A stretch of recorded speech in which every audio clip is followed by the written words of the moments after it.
بسم اللہ الرحمن الرحیم صلی اللہ علی النبی الکریم الامین وعلی آلہ واصحابہ اجمعین۔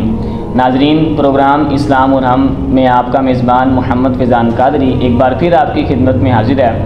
ناظرین، بر صغیر پاک و ہند کے اندر جو شخصیت سب سے پہلے جو ہستی یہاں تشریف لائی انہیں محمد بن اسماعیل بخاری رحمۃ اللہ تعالی علیہ کہا جاتا ہے۔ آپ کے بعد جو ہستی یہاں تشریف لائی اور لوگوں کو ان کا تعلق رب تعالیٰ کے ساتھ مضبوط کروایا اور جو دینی حق اسلام کا شجر تھا اس کی آبیاری کی، ان ہستی کے بارے میں حضرت خواجہ معین الدین چشتی اجمیری رحمۃ اللہ تعالی علیہ نے آپ کی عظمت کو بیان کرتے ہوئے فرمایا: گنج بخش فیض عالم مظہر نور خدا، ناخسارہ پیر کامل کاملہ رہنما۔ ناظرین، آج کا ہمارا موضوع حضرت سیدنا داتا علی حجویری رحمۃ اللہ تعالی علیہ آپ کی سیرت سے معنون ہے۔ تو آج کے ہمارے مہمان ذی وقار، انتہائی عزت و احترام کے لائق استاذ العلماء حضرت علامہ مولانا مفتی محمد امیر حمزہ قادری دامت برکاتہم العالیہ آپ تشریف فرمایا ہے۔ تو آئیے بلا تاخیر اپنے پروگرام کو آگے بڑھاتے ہیں۔ تو قبلہ استاذ گرامی، آپ یہ بتائیے کہ حضرت داتا صاحب رحمۃ اللہ تعالی علیہ آپ کا کچھ تعارف بیان کریں آپ کی حالات زندگی سے۔ بسم اللہ الرحمن الرحیم، نحمدہ ونصلی ونسلم علی رسولہ الکریم، اما بعد فاعوذ باللہ من الشیطان الرجیم، بسم اللہ الرحمن الرحیم۔ جی حضور داتا علی حجویری رحمۃ اللہ تعالی علیہ، آپ کا نام اسم گرامی علی ہے اور آپ کے والد محترم کا نام عثمان ہے، اور آپ افغانستان کے شہر میں آپ پیدا ہوتے ہیں غزنی میں، اور اس کے ایک علاقے ایک قصبے کا نام حجویر ہے جس کی طرف نسبت کرتے ہوئے آپ کو حضور داتا علی حجویری کے نام سے یاد کیا جاتا ہے۔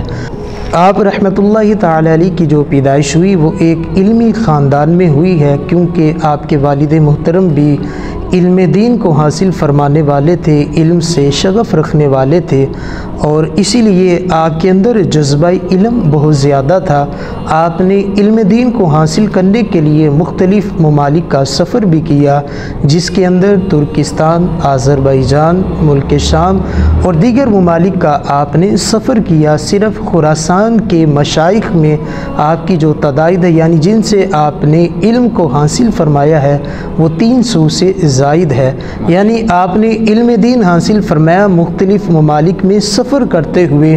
اور پھر مختلف ممالک کا سفر کرتے ہوئے اپنے پیر و مرشد کی ہدایت کے مطابق، ان کے حکم کے مطابق آپ لاہور میں تشریف لائے، اور پھر لاہور میں بھی آپ نے قیام فرمایا، اور آج لاہور میں بھی آپ کا مزار شریف موجود ہے۔ اور حضور داتا علی حجویری رحمۃ اللہ تعالی علیہ، آپ نے سلطان محمود غزنوی رحمۃ اللہ تعالی علیہ آپ کے قائم کردہ مدرسے سے تعلیم کو بھی حاصل کیا تھا۔ اور ایک واقعہ ملتا ہے کہ جب آپ سلطان محمود غزنوی آپ کے مدرسے میں تشریف لائے تو آپ کے تمام مدرسے کے اساتذہ اور طلباء کھڑے ہوئے ان کا استقبال کیا، لیکن آپ اس وقت بھی اپنے علم کے اندر منہمک تھے، یہاں تک کہ آپ کے استاد محترم نے فرمایا کہ علی دیکھو تو صحیح کون سی شخصیت جلوہ گر ہوئی ہے، لیکن آپ اپنے علم کے اندر منہمک تھے کہ سلطان محمود غزنوی نے جب آپ کی طرف دیکھا، آپ کے چہرہ انور پر انوار و تجلیات کو دیکھا، تو اس نے کہا کہ یہ وہ طالب علم ہے جس کی وجہ سے مدرسے کی زینت ہے۔ یعنی آپ کو مدرسے کی زینت کہا گیا اس لیے کہ آپ اپنے علم کے اندر منہمک تھے، آپ نے توجہ نہیں فرمائی کہ کون آیا ہے اور کون جا رہا ہے۔ یہ آپ کی شخصیت ہے۔ آپ رحمۃ اللہ تعالی علیہ جب لاہور میں تشریف لائے تو آپ نے اسی طرح یہاں پر آ کر دین کی خدمت کی، اور دین کی خدمت کرتے ہوئے اپنے علم کے ذریعے، اپنے عمل کے ذریعے اور کرامت کے ذریعے، اخلاق کے ذریعے لوگوں کو دین اسلام کے قریب کیا۔ بہت سے غیر مسلموں کو آپ نے اسلام کی دعوت دی اور انہوں نے اسلام کی دعوت کو قبول کیا، اور بہت سے مسلمان ایسے تھے جن کے آپ نے عقائد اور اعمال کو درست فرمایا۔ ماشاءاللہ، بہت خوب۔ آپ رحمۃ اللہ تعالیٰ علیہ نا اکثر اس بات پر فخر فرمایا کرتے تھے کہ میری جو کتاب کشف المحجوب ہے، اگر کسی شخص کے پاس یہ میری کتاب ہو تو اس کو دوسری کتاب کی ضرورت نہیں پڑتی۔ بالکل۔ حضرت خواجہ نظام الدین اولیاء محبوب الہی آپ رحمۃ اللہ تعالیٰ علیہ فرمایا کرتے تھے کہ کسی شخص کے پاس اگر یہ کتاب ہو تو اس کو کسی کامل پیر کی ضرورت نہیں پڑتی، یہ کتاب ہی اس کو کامل پیر کا جناب کام مکمل کر دیتی ہے، اور اس کا تصوف کے ساتھ ایک خاص تعلق تھا۔ تو آپ ذرا یہ بتائیے کہ کشف المحجوب اور تصوف کی اہمیت، اس پہ کیا اس کی اہمیت ہے؟ جی، داتا حضور رحمۃ اللہ تعالی علیہ کی جو کتاب ہے کشف المحجوب، یہ تصوف کی ایک بہترین کتاب ہے، اور اس کتاب کے اندر علم کو بھی بیان کیا گیا ہے، عمل کو بھی بیان کیا گیا ہے، عقائد کو بھی بڑے خوبصورت انداز کے ساتھ آپ نے بیان فرمایا ہے۔ اور آپ رحمۃ اللہ تعالی علیہ نے جب اپنی کتاب کو شروع فرمایا لکھنا تو سب سے پہلا باب علم کے بارے میں آپ نے تحریر فرمایا، اور علم کی اہمیت کو قرآن اور احادیث رسول صلی اللہ علیہ وسلم کی روشنی میں آپ نے بڑے خوبصورت انداز کے ساتھ بیان فرمایا۔ قرآن مجید فرقان حمید کی آیت سے آپ نے استدلال فرمایا، انما یخشی اللہ من عبادہ العلماء، آپ نے قرآن کی اس آیت سے استدلال فرمایا، اور پھر اس کے بعد احادیث کی طرف بڑھے تو آپ نے حدیث مبارکہ میں پہلی حدیث کو آپ نے نقل فرمایا، طلب العلم فریضۃ علی کل مسلم۔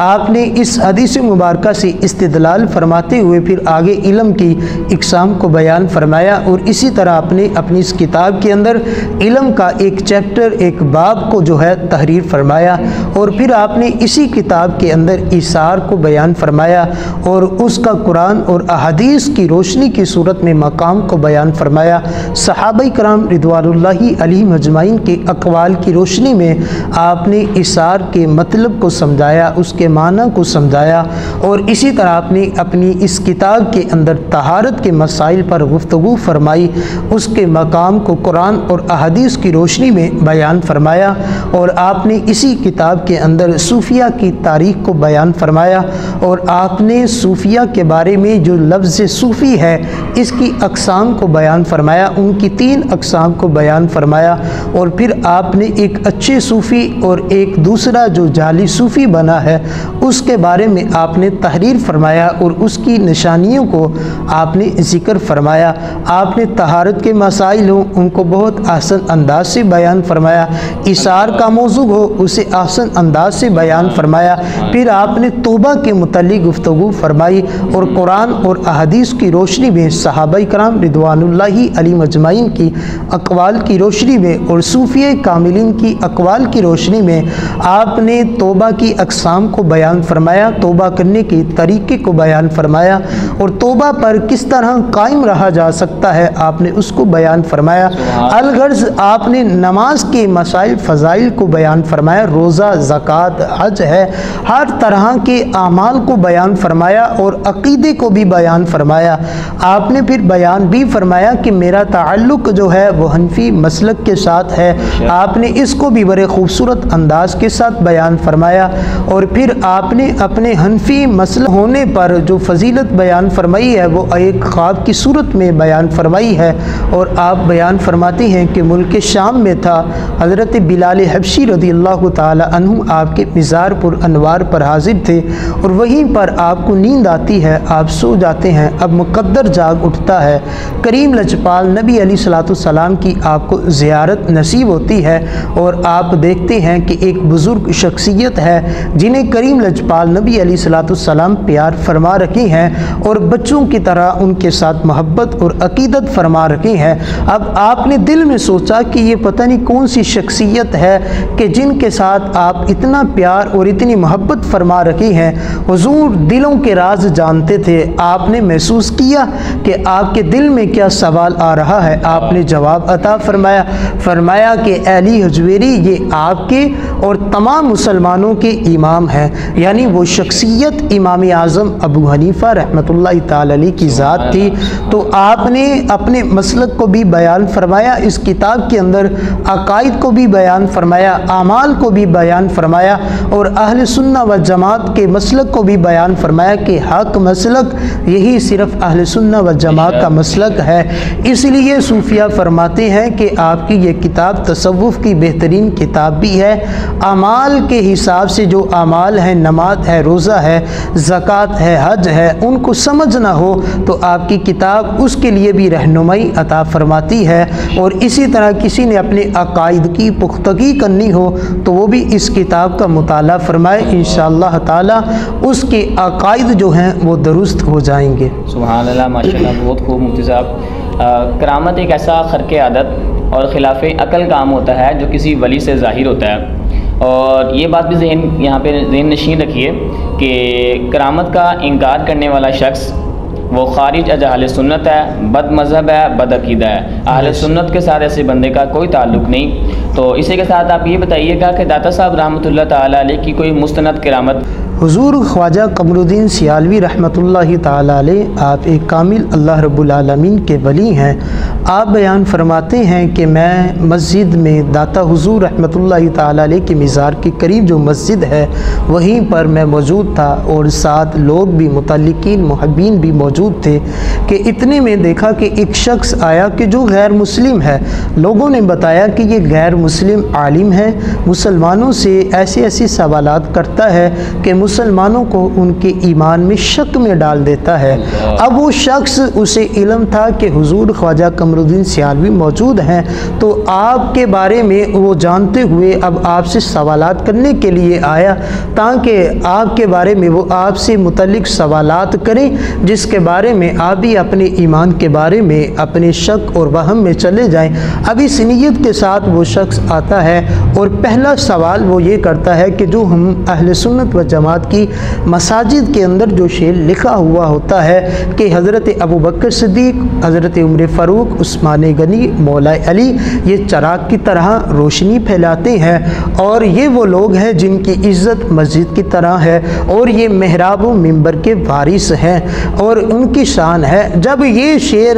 وہ لے کر آپ کی بارگاہ میں آیا تو پہلا سوال اس نے یہ کیا کہ حضور اس شعر کے بارے میں آپ کیا کہتے ہیں؟ حالانکہ آپ تو نبی کریم رؤوف الرحیم علیہ الصلوۃ والسلام کا کلمہ پڑھتے ہیں، تو چاہیے تو یہ تھا کہ آپ حضور کی شان کو بیان کرتے۔ اس شعر کے اندر حضور کی شان بیان کی جاتی کہ حضور کا مقام یہ ہے، آپ چراغ کی طرح روشنی دیتے ہیں، آپ کی عزت مسجد کے شان اور مرتبے کی طرح ہے، اور آپ حقیقتاً محراب و منبر کے مالک ہیں، لیکن آپ یہ ساری شانیں صحابہ کرام کو دے رکھے ہیں، تو کیا اس صورت کے اندر حضور کی شان میں کمی نہیں آتی کہ آپ کو چاہیے تھا کلمہ حضور کا پڑھا ہے تو آپ شانیں بھی حضور کی بیان فرمائیں، آپ صحابہ کی شان کو بیان کرتے ہیں؟ تو اس پر حضور خواجہ قمر الدین سیالوی رحمۃ اللہ تعالی علیہ آپ نے کئی جوابات عطا فرمائے، لیکن وہ شخص مطمئن نہیں ہوا۔ اب اس وقت ماحول یہ تھا کہ بہت سے لوگ